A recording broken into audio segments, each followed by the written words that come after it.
नमस्कार दोस्तों, आज फिर स्वागत है आपका हमारे YouTube channel watch, listen and learn अर्थात देखो, सुनो और सीखो में। कैसे हैं दोस्तों? उम्मीद है स्वस्थ होंगे, मस्त होंगे। चूँकि यह कोरोना काल चल रहा है तो घर से बाहर ना निकलें, अनावश्यक ना निकलें। कोई काम हो बहुत ज़रूरी तभी जाएं और पूरी सुरक्षा के साथ जाएं। मास्क लगाएं, सैनिटाइज़र का यूज़ करें। चूँकि 15 वर्ष से अधिक उम्र के बच्चों के लिए टीका आ गया है, तो जाइए टीका लगवाइए और स्वस्थ रहिए। चलिए आगे पढ़ते हैं। हम पढ़ रहे हैं कक्षा 10वीं का गणित, यूक्लिड विभाजन प्रमेयिका या यूक्लिड डिवीजन एल्गोरिथम के अंतर्गत उदाहरण नंबर 3 आज हम करने वाले हैं। इसके पहले हमने उदाहरण नंबर 2 हल किया था। जिन बच्चों ने उदाहरण नंबर 2 हमारे यूट्यूब चैनल पे नहीं देखा है तो वो डिस्क्रिप्शन बॉक्स में लिंक मिल जाएगा, वहाँ जाइए और क्लिक कीजिए और देख लीजिए, समझ में आ जाएगा। और बस कुछ इसी तरह था वो भी उदाहरण नंबर 2, जैसे कि उदाहरण नंबर 3 है। चलिए बात करते हैं उदाहरण नंबर 3 की। यहाँ दिया हुआ है, क्या दिया हुआ है? दर्शाइए कि एक धनात्मक विषम पूर्णांक 4q-1 या 4q-3 के रूप में होता है, जहाँ q एक पूर्णांक है। देखिए बच्चों, हमारा मकसद है कि आप रटे ना, आप समझें। आप प्रश्न को अच्छी तरीके से पढ़िए और समझिए, और समझने के बाद हल करेंगे ना आप, तो बिल्कुल बहुत आसान लगेगा। इन्होंने 3 बातें कह दी हैं यहीं पे, 3 शब्द में। क्या? धनात्मक, विषम और पूर्णांक। तो आपको पता होगा कि पूर्णांक क्या होते हैं, बता देते हैं।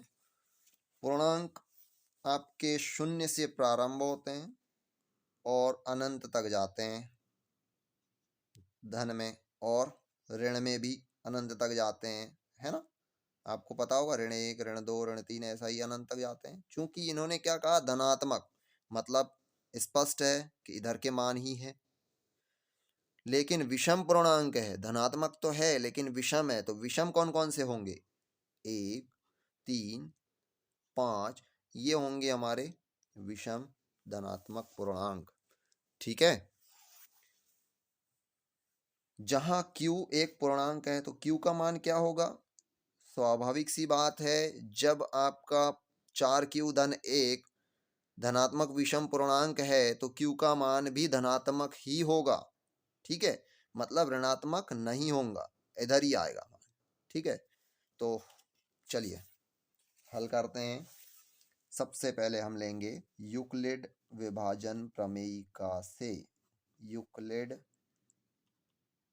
विभाजन प्रमेयिका से क्या होता है? यूक्लिड विभाजन प्रमेयिका a बराबर bq-r, और जहां पर कंडीशन होती है r का मान बड़ा या बराबर होता है 0 के और छोटा होता है b से। ठीक है, तो देखते हैं क्या हमें दिया है। देखिए a बराबर क्या दिया है? हमें दिया है a बराबर 4q-1 एवं a बराबर 4q-3। तो यहाँ r के मान बदल रहे हैं, bq-r 4q-1, मतलब b का मान 4। a बराबर bq-r और a बराबर 4q-3, मतलब b का मान 4, r का मान 3। तो दिया है, क्या दिया है? b बराबर 4 एवं सॉरी ए नहीं, r के संभावित मान। संभावित मान क्यों लिख रहे हैं? क्यों? क्योंकि r क्या होता है? 0 के बराबर होता है या बड़ा होता है और b से छोटा होता है। चूंकि b क्या है? 4, तो r के संभावित मान क्या हो जाएंगे? 0 भी हो सकता है ना, 1 भी हो सकता है, 2 भी हो सकता है, 3 भी हो सकता है, 4 हो सकता है क्या?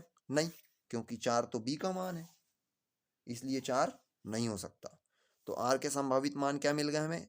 0, 1, 2 और 3।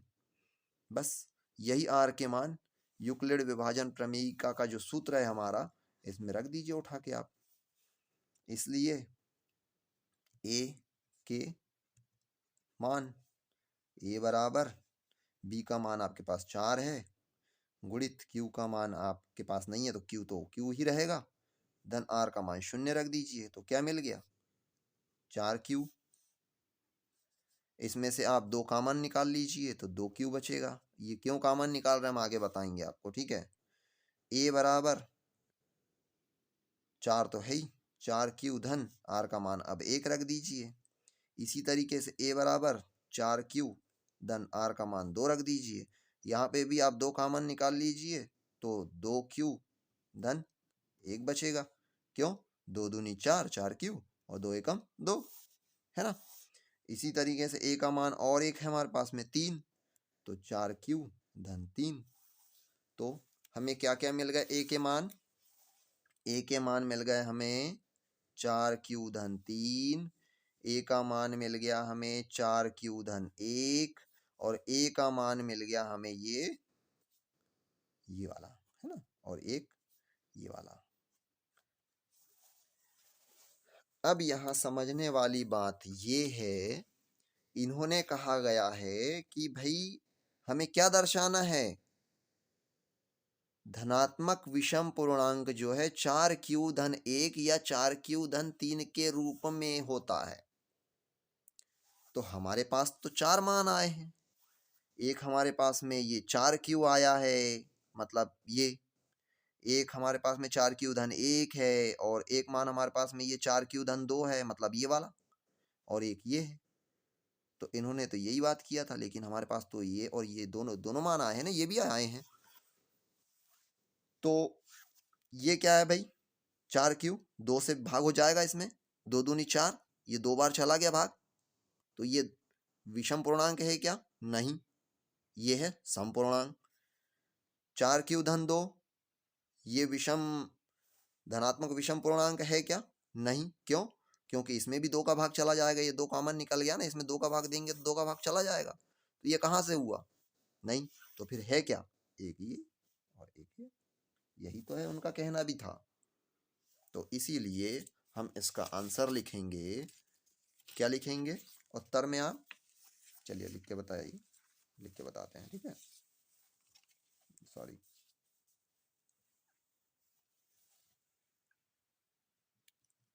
उत्तर इसलिए कोई भी धनात्मक विषम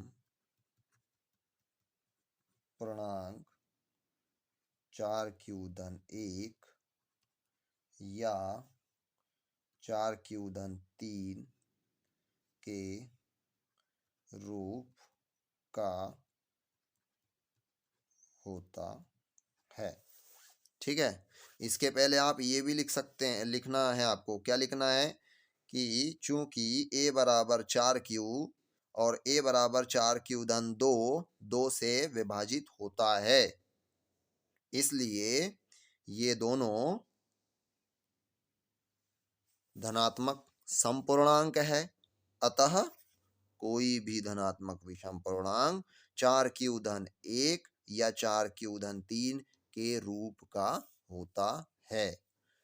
उम्मीद करते हैं आपको उदाहरण नंबर 3 समझ में आ गया होगा, और समझ में आ गया है तो बिल्कुल वीडियो को लाइक कर दीजिए और अपने दोस्तों में शेयर कर दीजिए, ताकि वो भी समझ पाएँ उदाहरण नंबर 3 कैसे हल किया जाता है और कैसे समझा जाता है। और बिल्कुल हमारे चैनल को सब्सक्राइब कर लीजिए और बेल आइकन दिखेगा उसको प्रेस कर दीजिए, ताकि अगले वीडियो का नोटिफिकेशन आपको मिल जाए जैसे ही हम अपलोड करेंगे। उदाहरण नंबर 4 जल्द ही हम अपलोड करेंगे आपके लिए। चलिए, धन्यवाद।